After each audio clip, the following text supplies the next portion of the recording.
State Circle is made by MPT to serve all of our diverse communities and is made possible by the generous support of our members. Thank you. Big demand, short supply for COVID vaccines. I've been urging the Biden administration to take every possible step to dramatically increase the pace of vaccine production and distribution. We will keep pushing him to fix the bungled COVID vaccine rollout. When should schools reopen? At this point in time, we need to shake off the cobwebs and get back. Right now, there's learning loss. That's not imagined. It's documented at this point. And a betting frenzy on new sports books. I think it's making sure that we stay competitive with our neighboring states.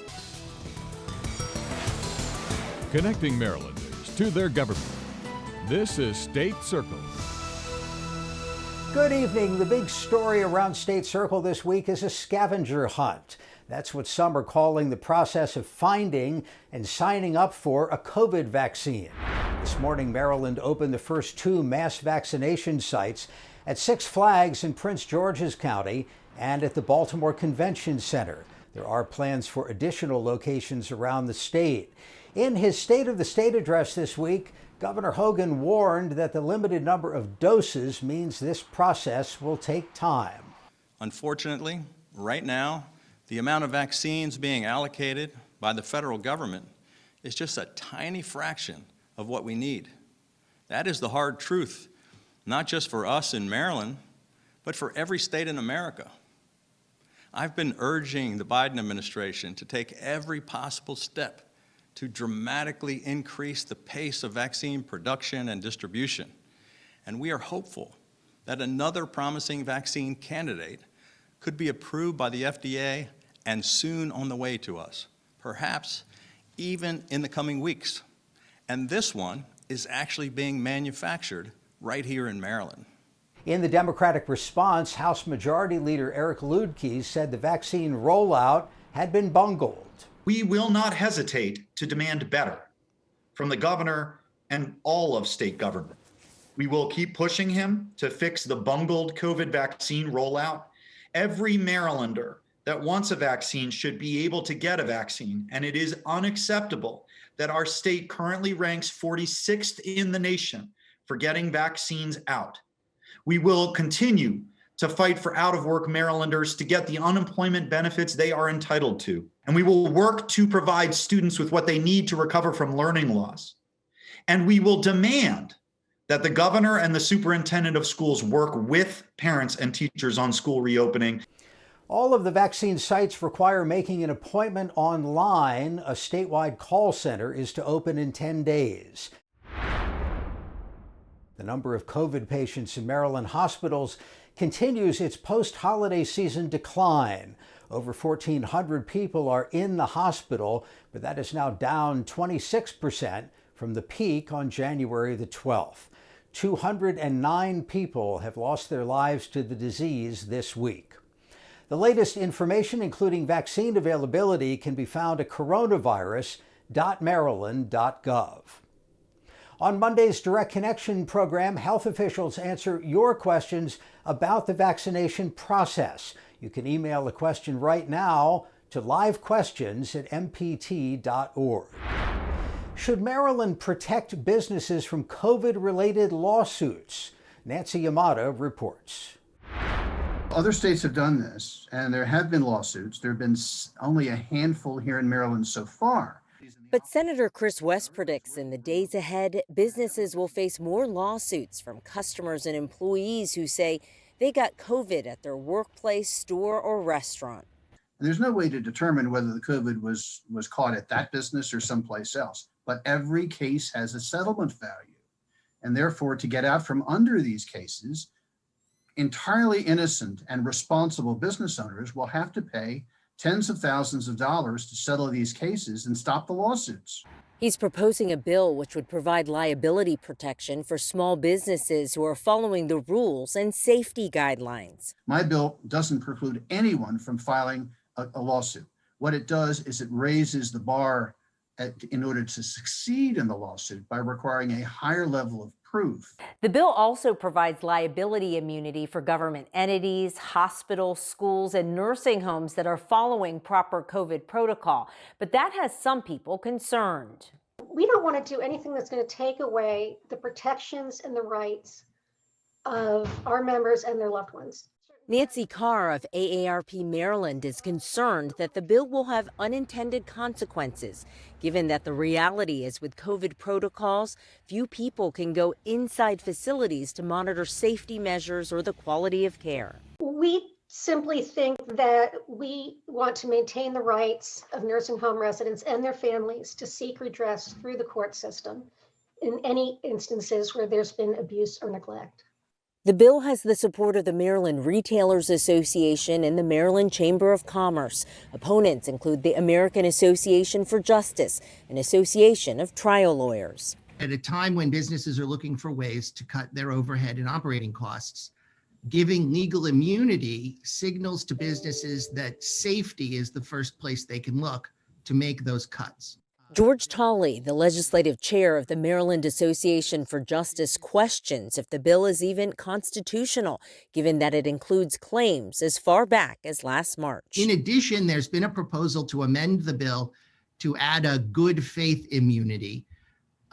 Good faith immunity means that for the victim of unreasonably unsafe conduct, they have to prove bad faith, which is essentially the same as proving intentional conduct. It's a very, very high bar. And while Tolley believes the immunity bill will only drag out litigation and hurt efforts to restart the economy, proponents believe it will go a long way toward discouraging frivolous lawsuits. I'm Nancy Yamada for State Circle. Next week, the governor's COVID Relief Act, as expanded by the Senate, will head to the House of Delegates. Charles Robinson has the details. Our top legislative priority is the Relief Act of 2021. This emergency legislation will provide more than $1 billion in immediate tax relief and economic stimulus for struggling Maryland families, small businesses, and those who have lost their jobs due to the COVID-19 pandemic. The Relief Act is making its way through the legislative process. In the Senate, they have amended the bill. They're adding $125 million in business assistance, $116 million in non-educational assistance, $63 million in transportation, $59 million for people in need, $45 million for health assistance, and unemployment gets $44 million. Here are some of the highlights. It includes $40 million for emergency grants and loans for businesses. It would also expand who is eligible. $26 million is targeted in restaurant relief. Transportation assistance includes money for MTA, restoration of road maintenance, and help for shuttle and commuter buses. One of the organizations that is likely to receive some of the money is the Maryland Food Bank. It's estimated to receive $10 million. The food bank assistance comes under a separate proposal which will help nonprofits. The bill coming out of the Senate will get a review in the House, where Delegate Eric Lutke chairs the Budget and Ways Committee. I think there's wide bipartisan agreement in Annapolis that we should be moving the Relief Act. I think you'll see the House take a slightly different position on the bill and how we should craft it. Because this is an emergency piece of legislation from the governor, few have questioned the price tag. According to Senate insiders, they're using money from the Rainy Day Fund, local income tax reserves, and taxes from the Blueprint Fund to pay for the changes. Waiting in the wings is a federal state assistance package which will likely ease some of the financial burden. I'm Charles Robinson for State Circle. Joining us for the Annapolis Face-Off this week are Delegate Stephanie Smith, Democrat of Baltimore, chair of the city delegation, and Senator Bob Casserly, a Republican from Harford County. We're glad you could both be with us. We want to focus on the reopening process for schools. And let me just ask, do you think Maryland is moving too quickly or too slowly on this? And I'll start with Senator Casserly. Hi, Jeff. Thanks. It's good to be here. Look, obviously, when this whole thing started, we were probably moving about the right, but at this point in time, we need to shake off the cobwebs and get back. We need to show a little bit more sense of urgency about it. And I have two schools right in my neighborhood, a block from both of them, a block from my house. One's a public, one's a private. Both great schools. They both draw from the same community. These kids see each other all the time.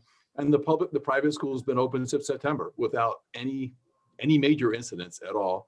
And the public school hasn't opened yet this year. And I'm just very concerned that the kids in the public school they're being disadvantaged. And you only get to be 7 years old one time. And the teaching opportunities you lose, you don't get to make those back up. You'll be suffering with learning challenges for years after that. And so we got to recognize that. We got to get these kids back in school. And I'm sort of thinking that we probably, in my opinion, I think we're behind a bit here. I think we're well behind where we should be. If I just look at where the private schools have been and what they've been able to do. Delegate Smith, your perspective. Well, thank you. I'm actually someone who's in first grade. Actually, this week, me and my husband trade off remote manning of our 6-year-old. So, I don't like being in first grade, but I do realize that there are some parents that are more uniquely disadvantaged during this time frame than me. So I think instead of having a kind of a blunt, choppy conversation about is this good or is it bad, I think we need to have a more nuanced and surgical conversation about what it means to be learning remotely for folks that don't have reliable Wi-Fi, for folks where English maybe isn't their first language, for folks that are living in extreme poverty, and then also just for folks that have special learning needs, whether that's individualized education plan or some other needs. I think we need to have a more surgical conversation about making sure the most vulnerable are prioritized with options that are necessary to ensure that they're not falling behind. And to the senator's point, it's correct. Right now, there's learning loss. That's not imagined. It's documented at this point. But I think that if we think the only way we're going to get our kids to the place they need to be is to simply go back to 2018 and 2019 models of facilitating education, I think that's not creative enough for the moment we find ourselves in. Reliable data on how many kids are in school, virtually, in person, how many kids have had trouble or aren't there at all. The data has been really hard to find, but I don't think anybody would be surprised if minority kids are being disproportionately affected here. So I'm curious, and both of you, but I'll start with Delegate Smith. What are you hearing from your constituents on this? I'm hearing a mixture of things, right? So to your point, the students that are being most adversely impacted by remote only education were also the same people that were adversely impacted by what we thought was just the normal delivery of education. So I don't want to pretend that these kids were always doing so awesome, because they were often in learning conditions, environments that weren't that optimal. We're talking about really old buildings where they couldn't drink the water out of the faucet or wash their hands, places with compromised HVAC. So I really think this is a conversation more about school facilities than even vaccinations. And I think that's where we really need to put our heads together as a state, because we have an obligation to facilitate quality education to young people. And it's not just in the programming, it's in the places where they happen. Because if the ventilation, if the air quality is not optimal, we cannot have a good faith conversation about putting children back in schools that are not going to be optimal for in-person learning. That's what the private schools have an advantage on. They have usually better quality facilities. And Senator, before you answer, obviously, I think everybody knows the legislature doesn't run the schools, it's local school boards. Yeah, and look, we can't use COVID as an excuse for anything. Things that predated the COVID onset. But look, this is being grossly unfair. People across, cuts across race. It certainly impacts certain races more, but where you have families that are blue collar workers, and mom and dad don't have the luxury of staying home. They're forced to go out. I have grandchildren whose both parents are home, and one mom's a school teacher, dad's a professional. They have 2 kids at home. They're able to make this work. I mean, honestly, they're working okay with this. They're both very well-educated people, and my 2 grandsons are doing quite well with this. But I know there's a lot of folks out there who don't have that luxury, and there's got to be a recognition here that we can't. We're really harming kids severely at this point. They're not being socialized. They're not getting the level of attention they need to learn. And it's often, and I think the other guy both agree on this, that the ones being the most hurt are the ones who can least afford to be hurt. They're already behind in many aspects in their lives, and we've got to step in. At some point, we got to just say, let's take a little bit more risk here on COVID in order to reduce some of the risk on lifelong learning disabilities and people being hurt, especially when we see it working in the private sector. Well, Senator, the governor in his State of the State speech this week said that the science is clear on that. The CDC says it's safe to go back. But is it really, if you're a teacher who maybe is a little bit older or has a pre-existing condition, it's not 100% safe? Sure, and we can't have one size fits all. Yeah, if you're a 70-year-old teacher or 68-year-old teacher, but I talk to teachers all the time. You get a lot of younger teachers who are like, yeah, my friends are all out working in construction jobs. They're working in grocery stores, and they're seeing thousands of people a day. And I'm a teacher, and I can't see 8-year-olds, 9-year-olds. It doesn't really make sense. And unfortunately, I think where the governor's seeing is that MCEA, as they often are this huge, just elephant tromping around Annapolis and the entire state demanding to have their way. But they don't speak for the teachers. The teachers are overwhelmingly good people. They want to get back in the classroom. Yeah, we got to provide for the older teachers, the teachers who have some kind of immunocompromise. It's not a one size fits all. But my gosh, there's a lot of people, a lot of kids we should be able to put back in the classroom pretty quickly with teachers who want to be there and in arrangements that will work. And let's get rolling. We get the ball rolling. Let's get the buses rolling, get the classroom doors open. Not everybody will be there to start off with. Not everybody's going to have the full-time, full week-long classroom. But for gosh sakes, let's get rolling, folks.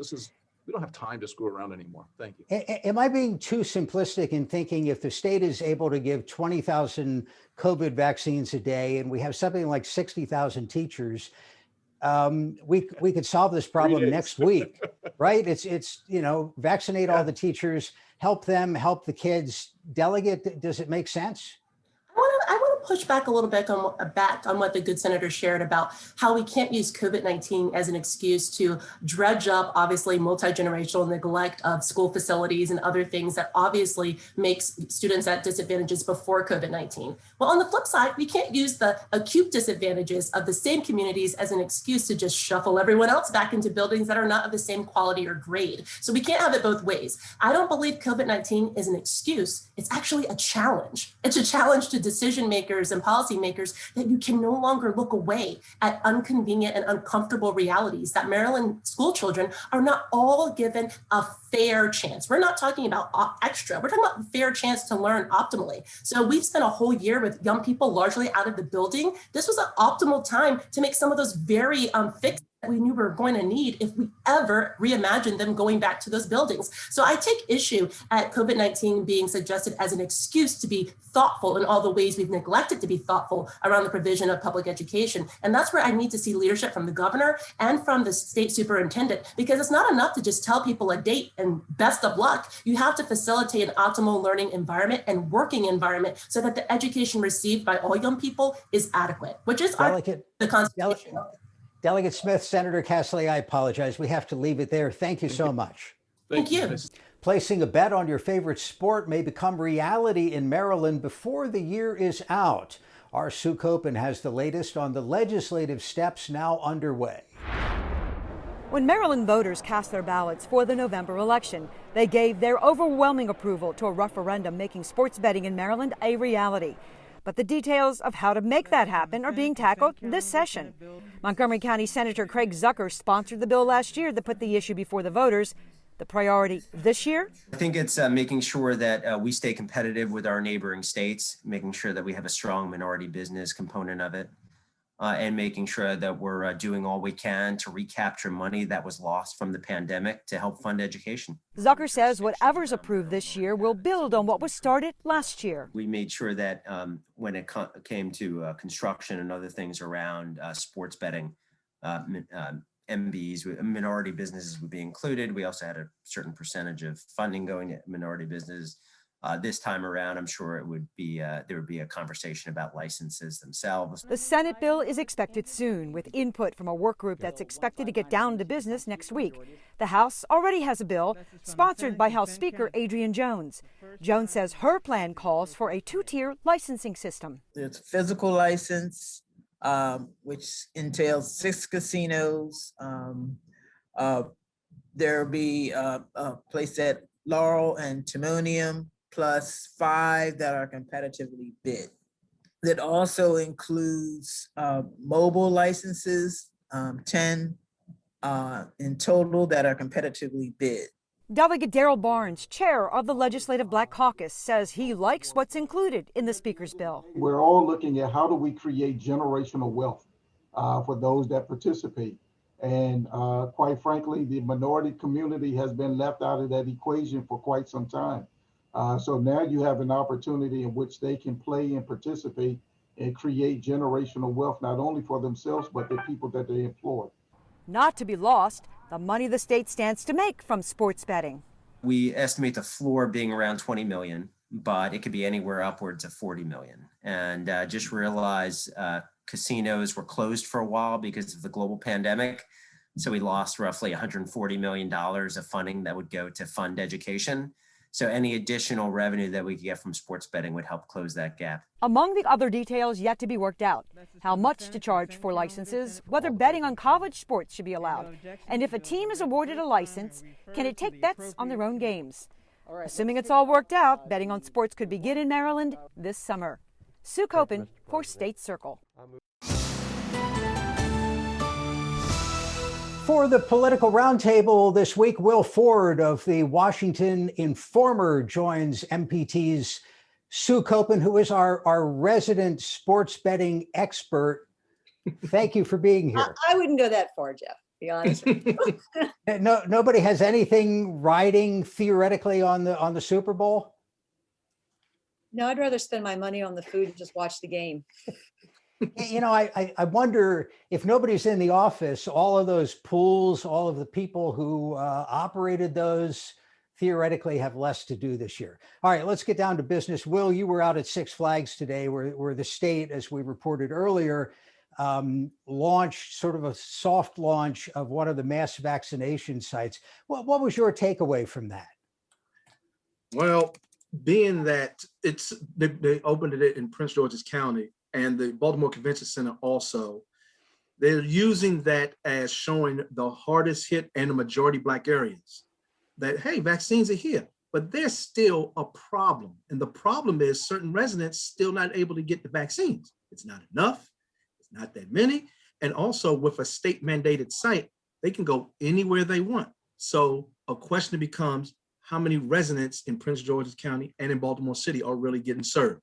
So and the county executive, Angela Alsobrooks, was there with the governor talking about that. The overall issue with getting the vaccines out, obviously there's a limit on the supply from the federal government, and that'll grow. Nobody probably wants them to push too hard, too fast, so that production quality suffers. But then the question is, how do you equitably, efficiently distribute it statewide? And what we appear to have is an all of the above approach. And that's been criticized, as you know, Jeff, because they're repeatedly among lawmakers, among the public, trying to drive home the need to centralize it, at least at this point. Senate President Ferguson Friday afternoon even talked about it. He said, with the mass vaccination sites, I mean, that is where, you want to sort of make your points, but that's when you have the supply. Supply being as tight as it is now would be better handled if it were with one central controlled effort on the part of the state until such time as the supply at least equals or if not exceeds the demand. Will, any thoughts to add on what's happening in minority communities with the vaccine? Well, the state actually has its own data, whereas maybe 85,000 Blacks have taken the vaccine. Now, there's two aspects to that.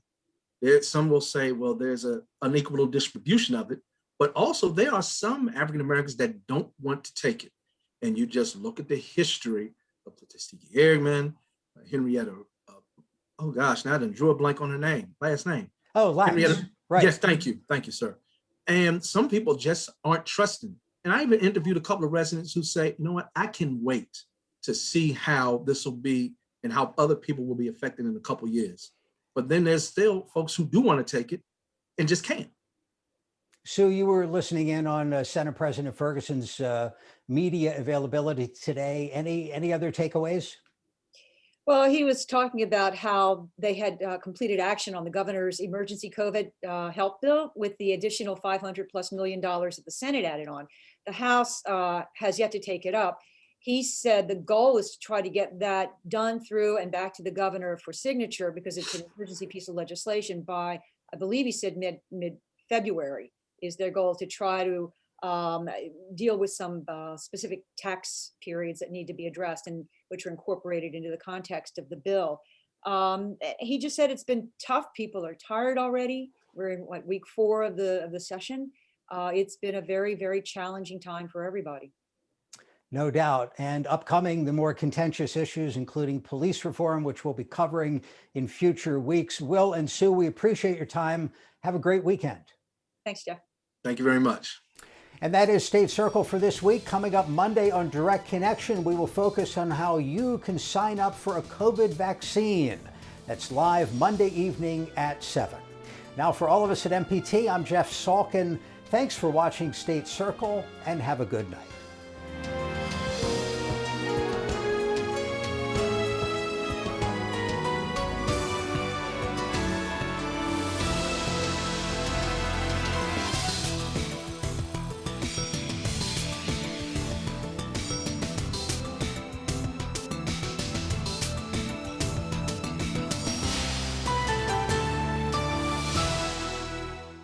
This program was made by MPT to serve all of our diverse communities.